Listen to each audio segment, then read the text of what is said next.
पिता और पुत्र और पवित्र आत्मा के नाम पर आमीन। यीशु मसीह में प्यारे भाई और बहनों, आज हम यूहन्ना के सुसमाचार पहले अध्याय के 43 से लेकर 51 तक के ईश वचन पर मनन करेंगे।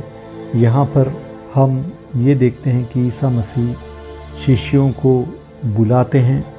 यूहन्ना के 2 शिष्य जब ईसा को अपने पास आते देखते हैं और उन्हें देख यूहन्ना जैसे ही ईसा को ईश्वर का मेमना कहकर पुकारता है, दोनों शिष्य ईसा के पीछे हो जाते हैं, क्योंकि उनके गुरु यूहन्ना ने खुद ईसा का परिचय दिया है।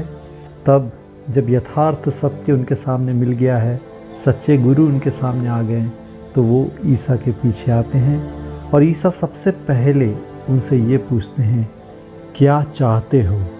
यूहन्ना के सुसमाचार के पहले अध्याय में ही हम ईसा के द्वारा पहली बार एक प्रश्न पूछ रहे हैं और ईसा ये पूछते हैं, क्या चाहते हो? आज ईसा मसीह हम सब से, हर मनुष्य से यही पूछते हैं कि तुम वास्तव में क्या चाहते हो? तुम्हारे जीवन में तुम्हें क्या चाहिए? तुम क्यों जी रहे हो? क्या है तुम्हारे जीने का मकसद? इसके जवाब में उन दोनों शिष्यों ने कहा, गुरुवर आप कहाँ रहते हैं? अर्थात उन्हें ऐसा लगा कि वो जो ढूंढ रहे थे वो उनके सामने आ चुका है, इसलिए वह ये पूछते हैं कि गुरु आप कहाँ रहते हैं? और ईसा ने क्या जवाब दिया?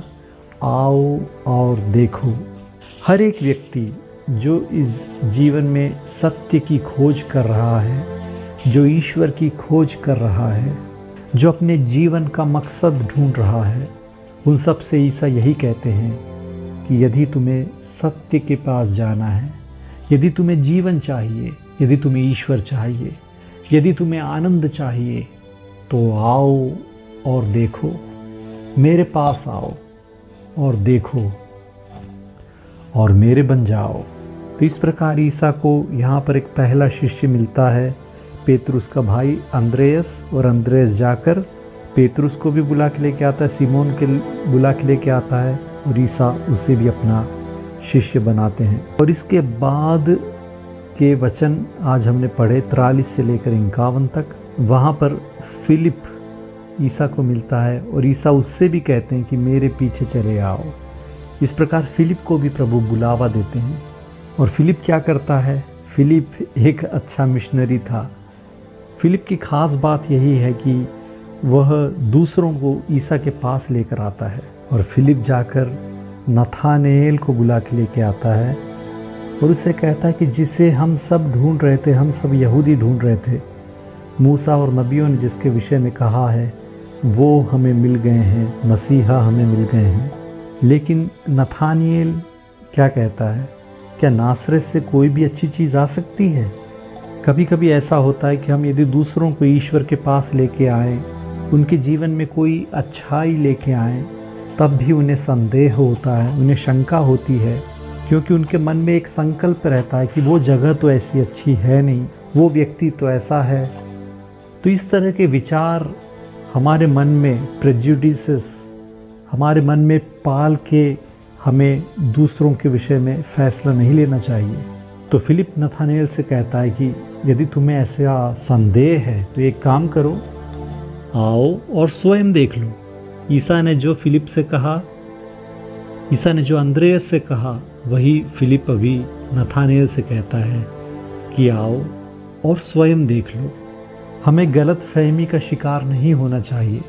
अपने मन में पहले ही कुछ ख्यालात और विचार को बनाते हुए दूसरों को शक की नज़र से नहीं देखना चाहिए।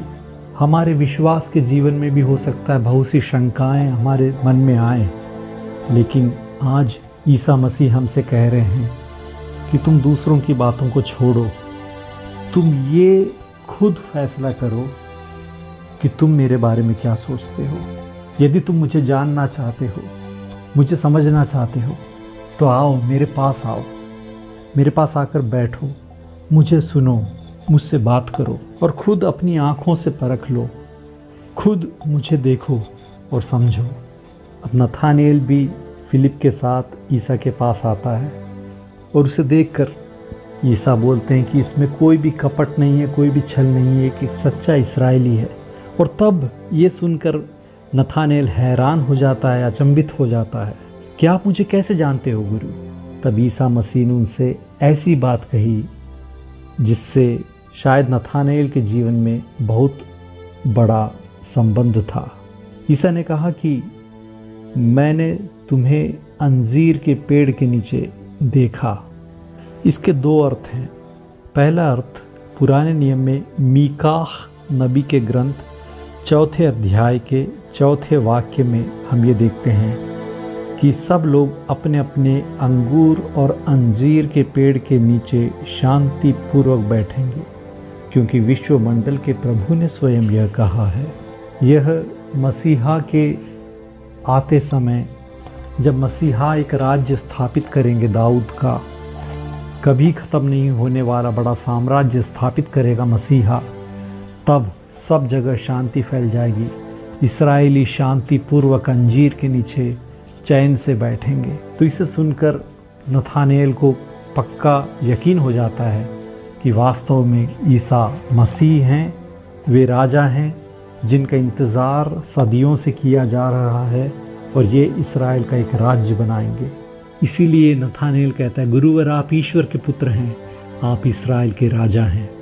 और दूसरा अर्थ ये भी हो सकता है कि उस अंजीर के पेड़ के नीचे शायद नथानेल के जीवन में ऐसा कुछ हुआ होगा, ऐसा कुछ उसने सोचा होगा जो सिर्फ वही जानता था, उसने किसी और से नहीं कहा था।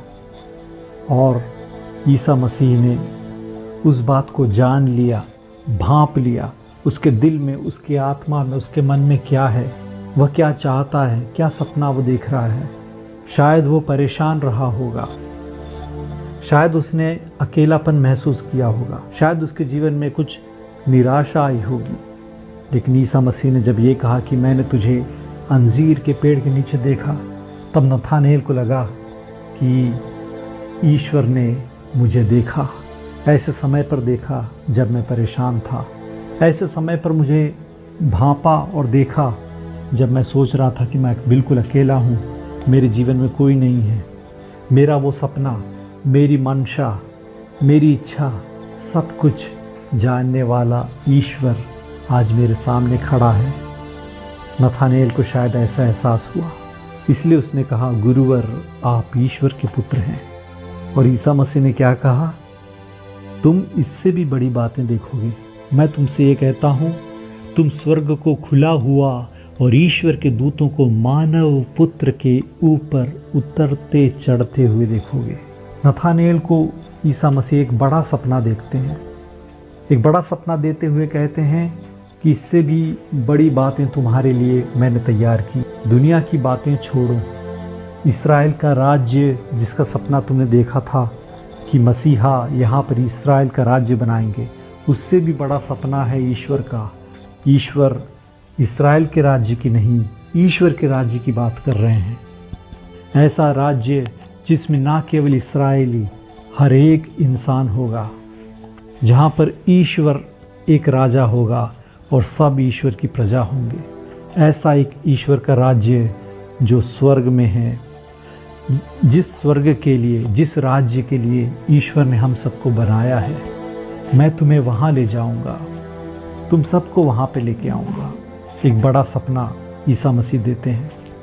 तो हमें भी छोटे छोटे सपनों के पीछे नहीं भागना है, दुनिया की छोटी छोटी जीत के पीछे नहीं भागना है। ईसा मसीह हमें एक बड़ा सपना दे रहे हैं, तुम इससे भी बड़ी चीज़ के लिए बनाए गए हो, तुम स्वर्ग के लिए बनाए गए हो। तुम स्वर्ग को खुला हुआ देखोगे, तुम्हारे लिए खुला हुआ देखोगे। तुम खुद स्वर्ग में आओगे, मेरे पास आओगे, मेरे साथ रहोगे। तो आए हम भी स्वर्ग की ओर अपनी दृष्टि बनाए रखें। यूहन्ना के सुसमाचार पहले ही अध्याय में ईसा मसीह को बहुत तरीके से परिचित किया गया है।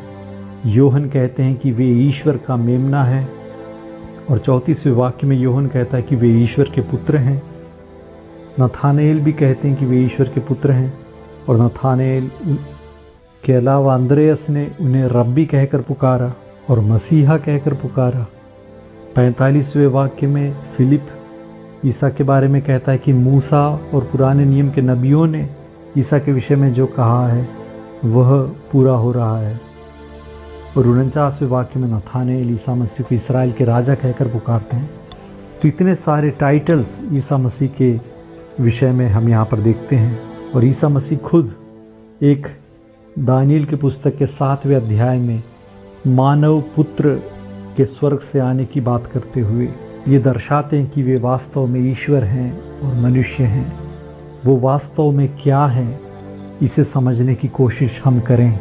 ईसा मसीह एक सच्चे ईश्वर हैं, हमारे मुक्तिदाता हैं। उन पर विश्वास करने वाले हम उनके साथ स्वर्ग राज्य में होंगे।